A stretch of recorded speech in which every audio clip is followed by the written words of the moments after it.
I was 31 when my father passed away. My name's Caleb, and by then, I was already used to being the outsider in my own family. Not the black sheep exactly, more like the invisible one.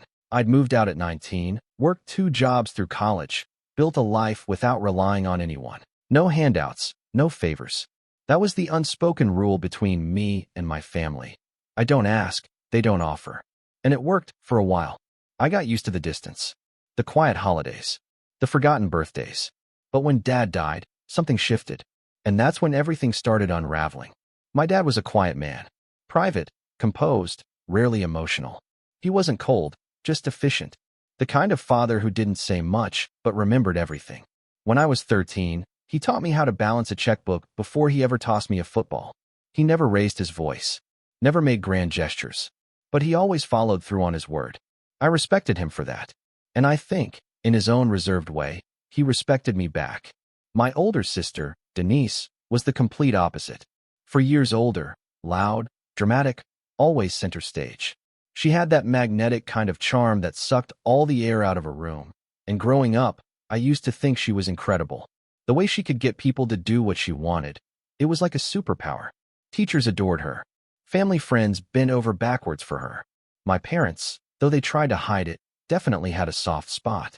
She could crash a car and somehow come out of it with a new one. I scraped my knee and got handed a first aid kit. You get the idea. Denise married young, to a guy named Trent, who worked in finance. Or at least that's what he told everyone.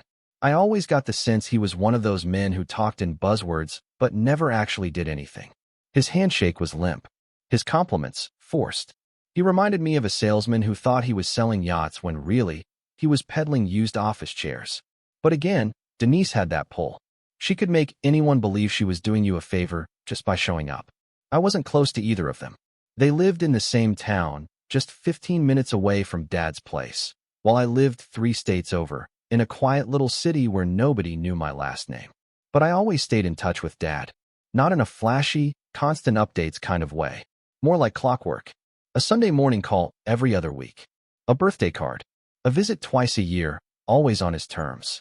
We had an understanding. He knew I didn't care for small talk, and I knew he appreciated not being fussed over. It worked for us. So when I got the call from Denise, of all people, on a rainy Tuesday morning, I knew it wasn't good. I was halfway through a client meeting when my phone buzzed, her name lighting up the screen. I let it ring out the first time. Then again, the third time, I stepped out into the hall and picked up. Her voice was flat. Caleb, he's gone. Dad passed in his sleep last night. Just like that. No preamble. No warning. I leaned against the wall, the weight of it hitting slower than expected. I felt more cold than shocked. He'd had heart problems over the years, sure, but nothing urgent. Nothing that screamed this was coming. Are you serious? I remember asking, not because I doubted it, but because that was all my brain could process. He's gone, she repeated. I already made arrangements. The funeral's Friday. That was it. No asking if I was okay. No checking if I could make it. Just a statement of fact, followed by a controlled silence. I flew in the next day, landed just after dusk. Denise didn't pick me up. I didn't expect her to, but still, it stung a little. The funeral was sterile, efficient, just like Dad would have wanted, I guess. No long-winded speeches. No slideshow of memories. A plain wooden casket, a brief eulogy, and a reception in the community center with cheap coffee and finger sandwiches. Denise stood near the front, wearing a sleek black dress that looked more like gala attire than morning wear. Trent hovered beside her like an accessory she forgot to leave at home. I stayed near the back. A few people nodded at me, unsure who I was. One of Dad's old coworkers came over and patted my shoulder. He spoke highly of you, you know, he said. Said you were the only one who really listened. That hit me harder than the funeral itself. Because my dad, he didn't say things lightly. He never wasted words. If he said that, he meant it. Afterward, Denise didn't say much to me. Just a nod in my direction, like I was some distant cousin who'd barely earned a seat. We didn't talk until 2 days later, when I showed up at Dad's house to help clean up, sort some paperwork, just be useful. She was already there, sitting at the dining room table with Trent and some guy in a blazer who looked like he'd sell you life insurance and forget your name the next day. When I stepped in, she looked up. Cold. That's the only word I can use. Not angry. Not sad. Just ice. You didn't have to come, she said flatly. It's still Dad's house, I replied. Thought I could help. Trent chuckled under his breath. I ignored him. Denise glanced at the man next to her. This is Richard, our family's estate attorney. We were just going over some details. I raised an eyebrow. Our families? Since when? She didn't answer. Just gave me that look. The one she'd perfected over the years. Condescending. Slightly amused. Like I was a child who wandered into an adult conversation. I let it go. I wasn't there to argue. I figured maybe she was trying to stay in control because it made her feel secure. Dad had just died, after all. Emotions were strange things. Grief could twist even the sanest person into something unfamiliar. But the next few days proved it wasn't just grief. It was entitlement.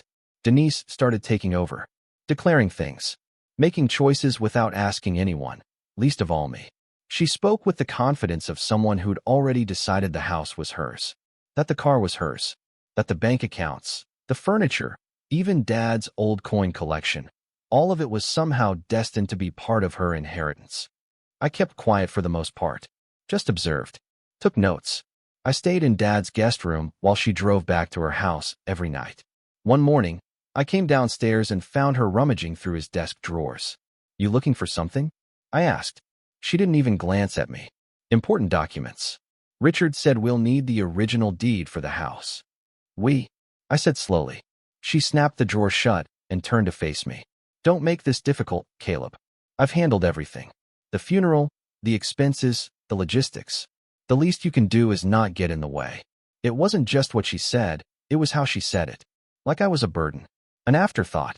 Like my presence was an inconvenience to her master plan. That was the first real flicker of anger I felt. But I didn't bite. Instead, I waited. I waited until the next day, when she came over again. This time with a manila folder tucked under her arm and a smug little smile on her lips. I was standing in the kitchen pouring coffee when she dropped it on the counter.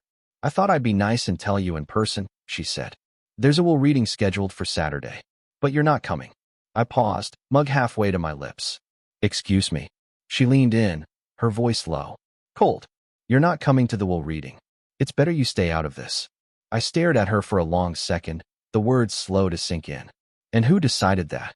Me, she said simply. It's family only. People who actually mattered to Dad. You disappeared for years. You can't just show up now and expect.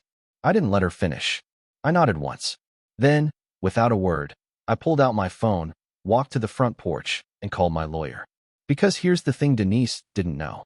Dad had written a new will. And in it, I inherited everything.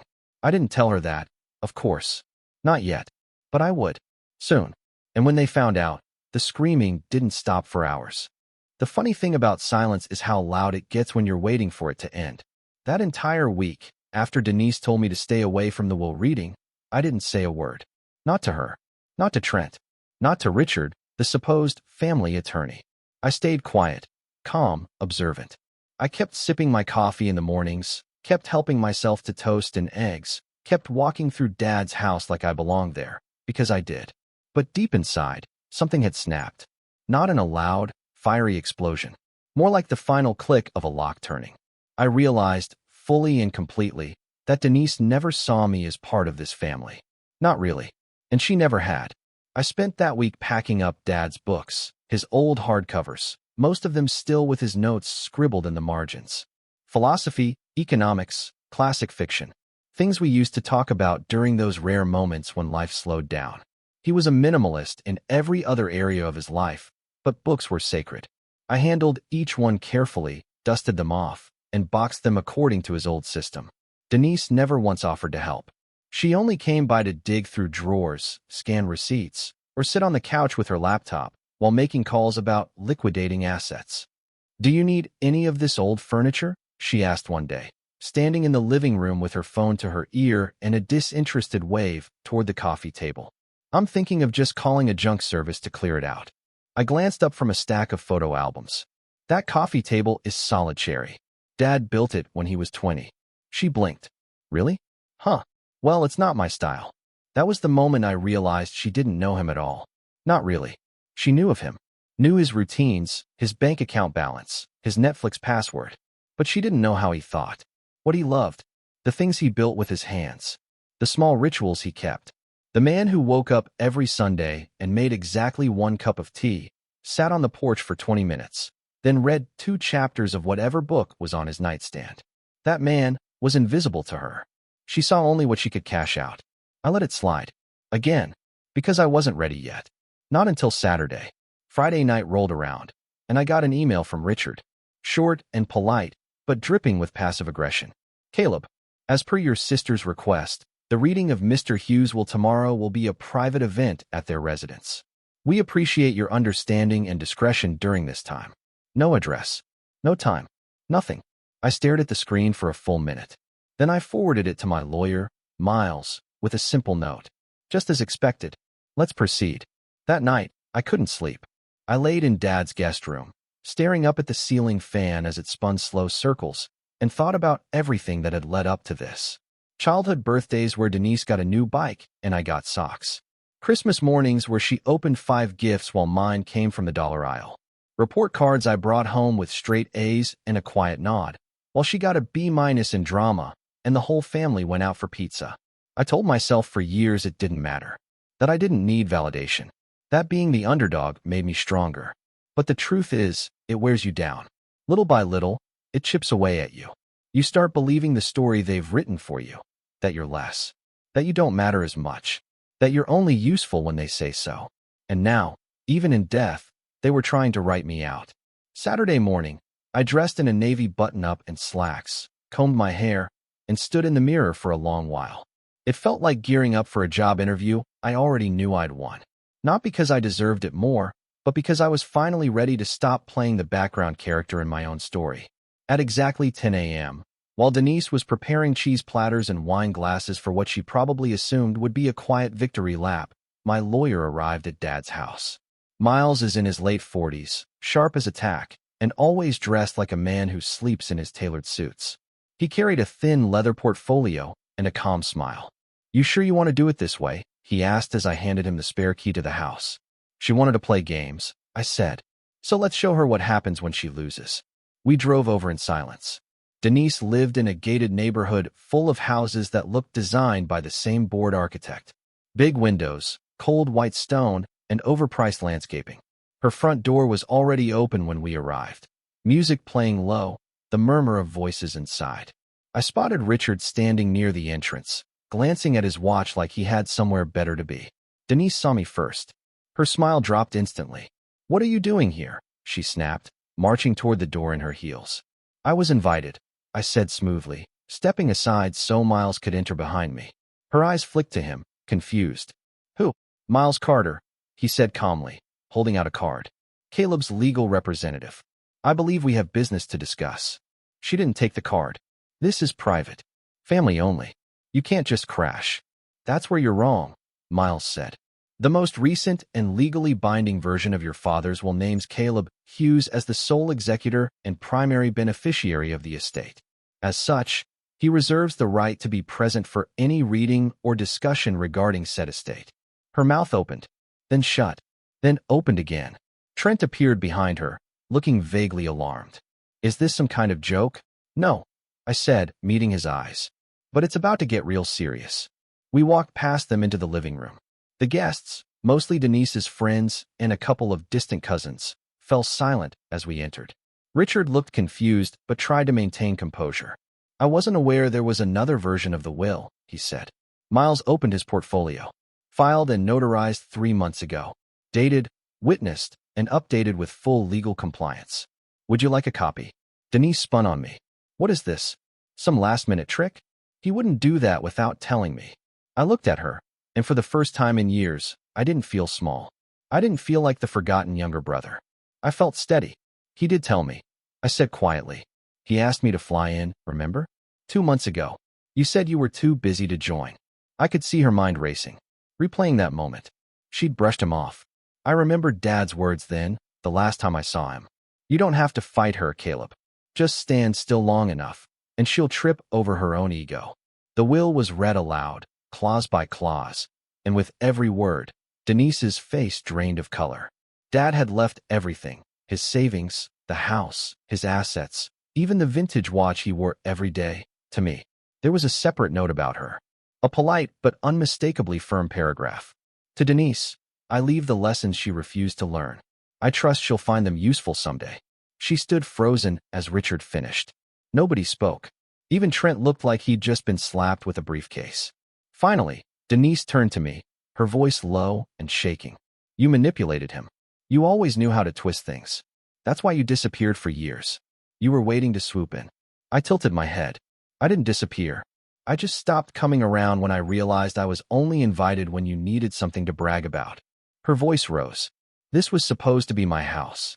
I was here every weekend. I took care of him. No, you dropped in to remind him you existed when you wanted something. There's a difference. She stepped forward. You don't deserve any of this. And that's when the moment came. The breaking point. The betrayal I never saw coming.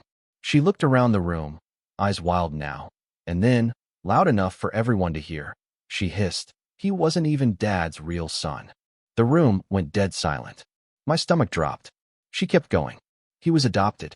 You all knew that, right? No. Guess it didn't come up at brunch. Dad took him in when he was 5. You think he's some blood relative? He's not even a Hughes. I felt like I'd been punched in the chest. That was the card she played. The one she saved for last. Miles, to his credit, didn't even flinch. But I just stood there, stunned. I hadn't known. Not officially. Not really. I'd always wondered, sure. There were whispers when I was a kid, and the lack of baby photos, and how our coloring never quite matched. But Dad never treated me like I was anything less than his son. Not once. And now Denise had weaponized it. She wasn't just trying to win anymore. She wanted to destroy. That's when the room erupted. I don't remember what happened in the moments immediately after she said it. The words didn't land like a punch. They landed like silence, deafening, thick, suffocating. Like the room had been drained of air, and suddenly everyone was staring at me as if I had transformed into something else. Not Caleb, not the son of the man we were all mourning, but an interloper. A stranger. A name on a will that didn't belong. I think I heard someone gasp. Maybe it was Trent. Or one of Denise's friends whispering something like, "Oh my God."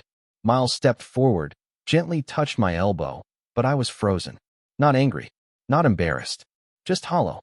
She said it again, like she wanted it to echo. He's not even his real son. Dad adopted him when he was 5. Ask anyone. My mom didn't want him, but Dad insisted. It was charity. Nothing more. Charity. I don't even remember leaving.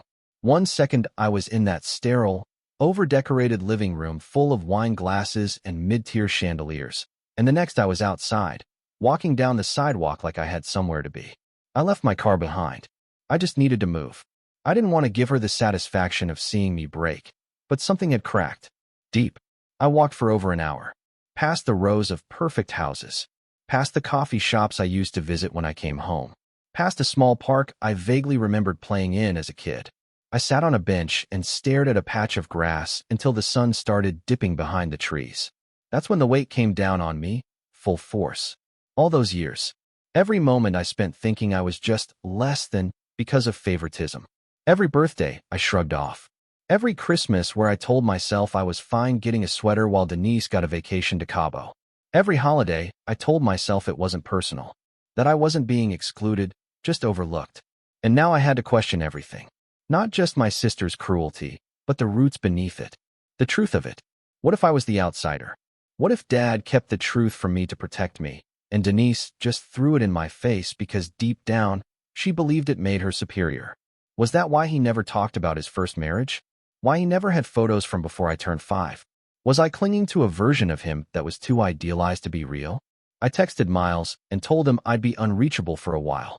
Then I shut off my phone and checked into a cheap hotel on the edge of town. I needed space. From all of it. I stayed there for 4 days. No calls. No emails. Just silence. I ate vending machine snacks and watched reruns on cable. I didn't touch the folder Miles had given me with the full copy of the will. I couldn't even bring myself to open it. It sat on the bedside table like a reminder I didn't want. Every time I looked at it, I could hear Denise's voice in my head. He's not even his real son. I thought about leaving. Just packing up and flying back home, leaving the house to rot, handing the whole mess to lawyers. Let Denise think she'd won something. Let her choke on the hollow victory of driving me away. But something stopped me. I don't know if it was pride, or spite, Or maybe that quiet little voice that had always whispered to me during the hardest moments. You don't quit. You rebuild. So I drove back. When I walked into Dad's house again, it felt like stepping onto sacred ground. The air was still. The scent of cedar from his old pipe collection still hung faintly in the living room. His jacket was still draped over the back of the armchair where he always read. The house didn't care about bloodlines. It remembered who lived there, who stayed, who showed up. I unpacked my bag in the guest room, and then, finally, I opened the folder Miles gave me. I read every word of that like it was scripture. Not just the part where he left me everything, but the letter tucked in the back, handwritten on yellowing stationery. It was dated nearly 2 years ago. Caleb, if you're reading this, it means I'm gone. I won't pretend I was the most affectionate father or the easiest man to understand. But I need you to know something without question. You are my son. Not by accident. Not by obligation. By choice. I chose you the moment I met you. You were 5, terrified, clinging to a blanket with holes in it. Your mother didn't want to keep you, and neither did the system. But I saw you, and I knew. In that instant, I was supposed to be your father. I never told you because I didn't want it to feel like a caveat. You were never my adopted son. You were always just mine. I'm sorry if Denise made you feel less than. That was my failure, not yours. I tried to even the scales, but I know I fell short. This house, my savings, the things I've built, they're not payment. They're not compensation. They're just a thank you for being my greatest decision. Take care of yourself. Live a full life. And remember, blood never made a family. Love did. Dad. I cried for the first time in years. Not the silent kind. Not the dignified, one tear down the cheek type. I cried like a kid. Like a 5-year-old with holes in his blanket and no one left who wanted him. Until one man changed everything. That night, I knew I wasn't going to run. I was going to rebuild. The first thing I did was clean out the garage. I spent 2 days going through every dusty box, every tool, every paint-stained rag Dad left behind. I found his old project logs, meticulous, handwritten notes on every home repair he ever did. I scanned every page, saved it, preserved it. Then I tackled the basement. Denise had never even stepped foot down there unless she was looking for wine. I found old photo albums, tax returns dating back to 1996, even a few cassette tapes labeled with things like Caleb's first day of school and Lake Trip, 2001. I didn't even own a cassette player, but I ordered one online just so I could hear what was on them. It was slow, meditative work, healing in a way I didn't expect. Meanwhile, Denise sent emails. At first they were casual. Hey, just wanted to check in about the disbursement schedule. Then colder. FYI, the car in the garage technically belonged to Dad and me. I'll be by Friday to collect it. Then petty, you have no right to throw away my childhood things. I'm still grieving, you know. I didn't respond. She showed up once. I didn't let her in. I'll take you to court, she said through the security camera by the front door. I didn't answer. Just watched as she stood there in designer sunglasses, arms crossed, waiting for someone to cave. No one did. I met with Miles once a week, going over every account, every document, every obscure corner of Dad's estate. It was complicated. He had investments in places I'd never heard of, real estate trusts, even a stake in a small local bookstore that had his name listed as a silent partner. We combed through everything. I was methodical, careful. Dad would have liked that. At some point, I realized something strange was happening. I wasn't just maintaining his legacy. I was stepping into it. One day, I opened a dusty black binder and found all the original business plans for Dad's consulting firm.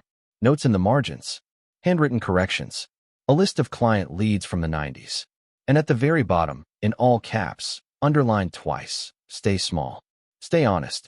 That stuck with me. Over the next few weeks, I started mapping out something new. A small consulting service. Remote, boutique style, offering practical business strategy for small and mid-sized companies that didn't want buzzwords. They wanted results.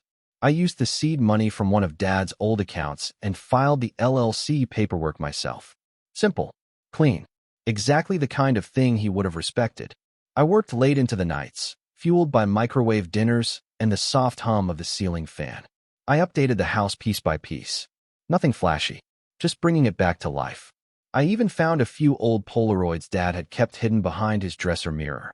Me at 6, covered in mud with a toy hammer in my hand, standing beside him as he fixed the fence. It wasn't a perfect photo, but it was proof.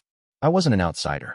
I was his son, and I had roots here, no matter what Denise wanted to believe. Then one morning, while I was cleaning out the attic, I found a box labeled Caleb, do not discard. Inside were dozens of letters. Letters Dad had written, but never sent. Some were to me. Some were about me. Some were just notes to himself, reflections, memories, guilt sometimes, pride always. He had tracked my college years, even the times I went silent. He'd kept printouts of the freelance articles I wrote. He mentioned the first time I visited and brought my own toolkit, how proud he was that I knew how to repair the garbage disposal without help. He wrote, "He's more like me than Denise ever was. But she'll never see it. She wants noise. Caleb builds quietly." That's when I realized I wasn't rebuilding his house. I was rebuilding ours. The house, the will, the letter, those were the gifts. But the real inheritance? It was identity. And Denise had no idea what I was becoming. Not yet. But she would soon. Because the quiet brother she dismissed? He was about to make more noise than she ever could. There's a moment in every revenge story, usually right before the storm hits, when the air goes still. Not because the chaos has ended, but because the pieces are finally falling into place. That's where I was. Not angry, not hurt, just clear. I had been back in the house for over a month. The dust had settled, at least on the surface. Denise hadn't shown up again in person, though her emails had taken on a new flavor. Desperation laced with faux civility. There was no apology for what she'd said at the will reading. No acknowledgement of the bomb she dropped. Just carefully worded attempts to regain access to what she thought she was owed. "Hi, Caleb. I understand you're still processing everything, but I'd really appreciate it if we could talk about Dad's car and the equity in the house. I think it's only fair I receive a portion of the inheritance." Fair. That word kept popping up. Another read. "I don't want this to get messy. It's bad for the family. Let's try to resolve this without lawyers." As if she hadn't already tried to weaponize the one thing she thought could erase me. I ignored her messages. Not because I was afraid of confrontation, but because I was working on something. Something big. See, Denise had spent her entire adult life skating on entitlement. She was used to getting what she wanted by making noise. Crying in the right boardroom. Throwing the right tantrum in front of the right uncle. But what she wasn't used to was someone playing a longer game. A quieter one. And that's exactly what I planned to do. The first thing I did was sit down with Miles and go over the fine print in the will, line by line. I needed to know every detail. Every clause. Every potential point of leverage. "I want to be prepared," I told him. "Not just to protect the estate, but in case she tries something." He nodded. Smart. She's not the type to give up quietly. He was right. 2 weeks later, a notice arrived from a firm representing Denise. A formal request to contest the will. They claimed undue influence, lack of mental capacity, and, you guessed it, fraud. "She's saying your father wasn't of sound mind when he changed the will," Miles said, tossing the document onto the table between us. I picked it up, scanned it, and exhaled slowly. "We expected this." "She has no real case," Miles added. The updated will was notarized and witnessed by 2 people with no familial connection. He passed 2 cognitive evaluations within the month it was signed. We have paper trails, medical records, and video footage. Still, it wasn't about winning in court. Denise wasn't playing for the win. She was playing for delay. For nuisance. For drama. She wanted to drag this out. Bleed the estate dry with legal fees. Force a settlement. Which meant I had to do more than defend myself. I had to take the board away from her entirely. That's when I remembered something. Something she probably assumed I'd forgotten. 3 years ago, when I came home for Christmas, I sat at the kitchen table while Dad made coffee. Denise was scrolling on her phone, barely acknowledging us. I remember she mentioned something about a side business she was starting with Trent, a consulting agency for influencers or small brands. Or maybe it was something about digital PR. The whole thing was vague, like most of her projects. But Dad, ever the spreadsheet wizard, had leaned over and asked her, "Have you filed it properly yet?" She'd rolled her eyes. "It's fine, Dad. We used one of those online LLC sites. Took 5 minutes." That memory stuck with me like a splinter. So now, I went digging. Turns out, Denise and Trent had filed their business, Ridgeview Collective LLC, using a mail forwarding service and listed Dad's old P.O. box as the business address. The business had barely made any profit, but it was listed in Dad's financials. Why? Because he'd given them a loan. 50 grand. No repayment plan. No paperwork. I dug deeper. The business had been flagged for several violations by the local business bureau. Unpaid taxes, failure to report changes in structure, and one complaint from a former client who claimed Trent promised a $20,000 brand partnership that never materialized. Interesting. I compiled everything. Miles helped me contact a financial auditor who specialized in legacy asset protection. We traced every payment from Dad's accounts to Denise's business, including one $10,000 wire labeled as family emergency, made just 8 months before he died.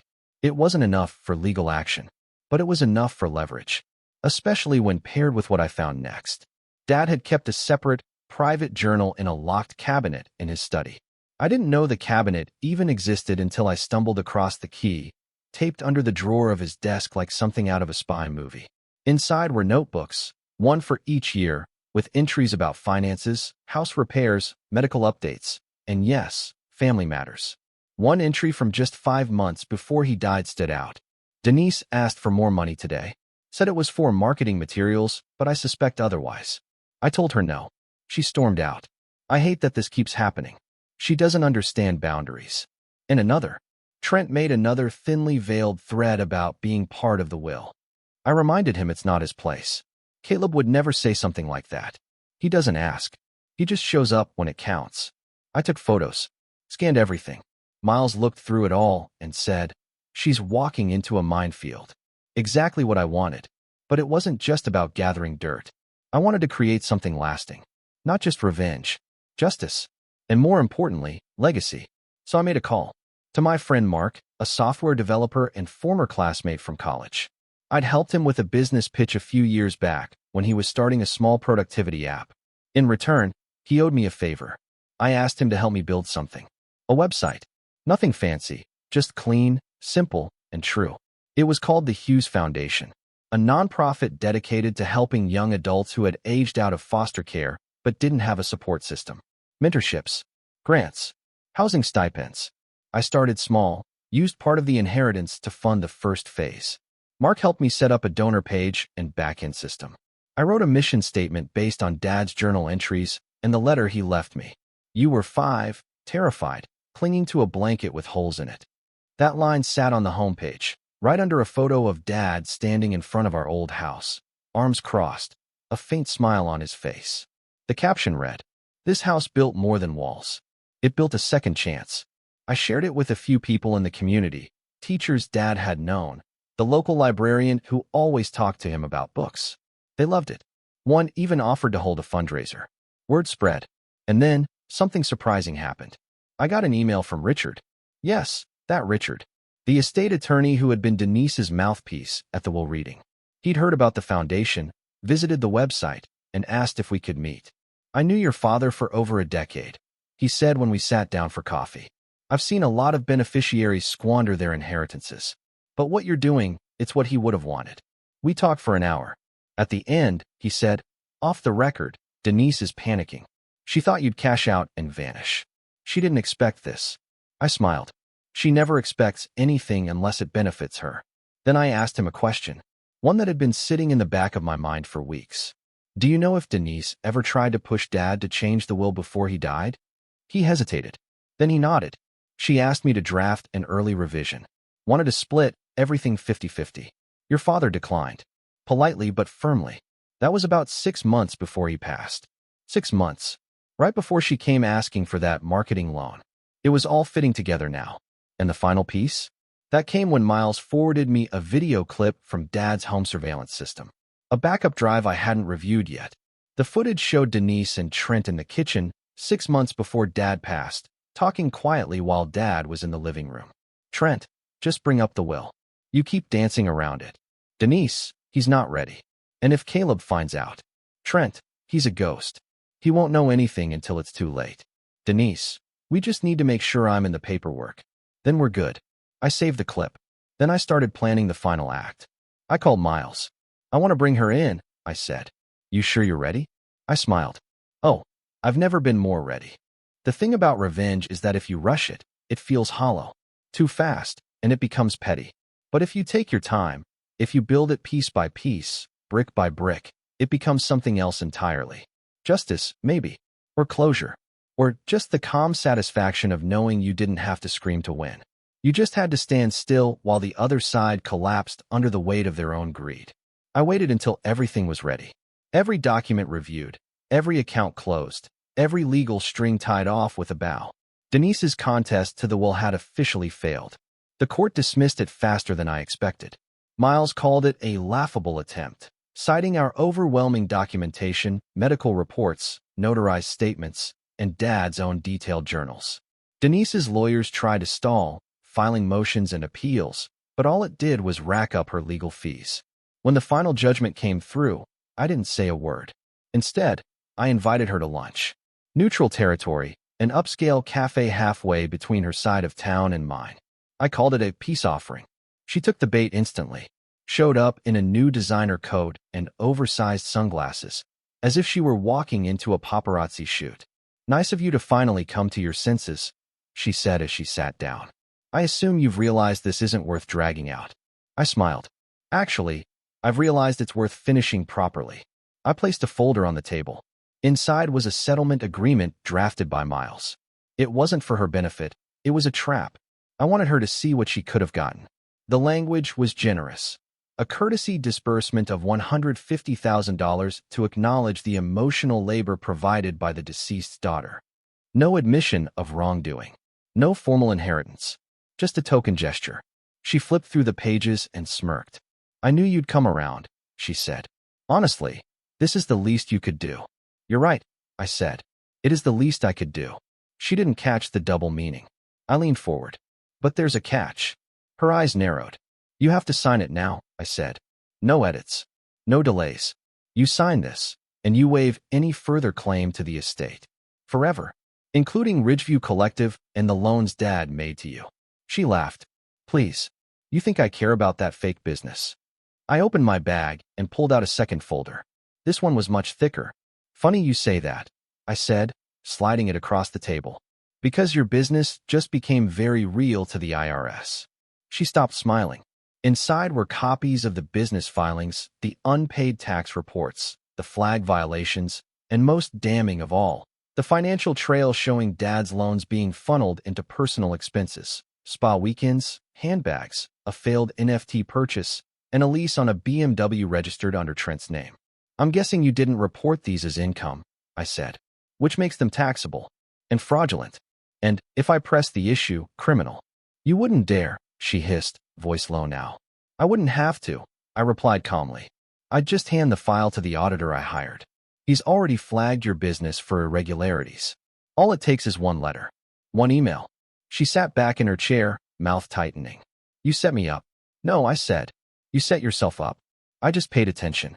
She looked at the settlement offer again, then at me. "You want to destroy me over money?" I shook my head. "It's not about the money, Denise. You already lost that fight. This is about the lie you told. The one you used to try to erase me." Her expression flickered. Guilt? Doubt? Maybe. But it passed quickly, replaced by the same sneer she'd worn since we were kids. "He wasn't your real father," she said, like she needed to believe it. "He was the only real parent either of us had," I said. "And he chose me. You just took him for granted." The waitress arrived just then, oblivious to the emotional minefield she'd wandered into. I waved her off politely, and when she was gone, Denise stood up. "I'll think about it," she said. "No," I replied. "You won't." She froze. "Because this offer expires in 24 hours. After that, I'm done playing nice. And you can explain everything. To the IRS, to Trent, and to everyone who donated to your last branding seminar." I picked up the folder of evidence and tucked it away. "Your move." She left without another word. Later that night, I got an email from her personal account. No greeting. No sign-off. Just 2 words. I signed. And attached a PDF of the agreement. Initialed. Stamped. Final. I forwarded it to Miles, and then sat on the porch with a glass of wine. For the first time in what felt like years, I felt the tension in my chest unwind. Not because I'd won, but because I didn't let her rewrite the ending. But there was one last piece to place. 2 weeks later, I sent Denise a link to the Hughes Foundation's launch page. The first public fundraiser had gone live. We'd already raised nearly $50,000 in private donations. Our goal was to buy a property and convert it into transitional housing for foster kids aging out of the system. On the site, there was a section titled Our Story. It included a photo of me and Dad, one of the few we had together. I was maybe 6. He was crouched beside me, one hand on my shoulder, both of us squinting into the sun. The caption read, "He gave me a home, so I built one for others." Denise never responded to the email. I didn't expect her to. Trent, on the other hand, did. He sent me a DM on LinkedIn of all places. "Respect. Didn't think you had it in you." I didn't respond to that either, because I didn't need to. The revenge was never about theatrics. It was about clarity, power without shouting, proof without pleading. Dad used to say, "If you want people to hear you, speak less. Let your actions echo." And they did. The house stayed mine. The business grew. The foundation became something real, something good, not a monument to the pain, but a response to it. I didn't erase Denise. I didn't have to. She erased herself. And as for Dad, I kept his books in a glass case in the study. Every Sunday, I brewed a cup of tea, sat on the porch, and read a few chapters, just like he used to. I kept his rituals, his lessons, his love, and I made sure the world would remember him not as a man who left behind money, but as a man who left behind me. Because in the end, the real victory wasn't the inheritance or the revenge or the silence that followed. It was knowing I became exactly the kind of man he hoped I'd be. And that his last words to me, "You were my greatest decision," were finally something I could believe. Every single day. And that's how the story ends.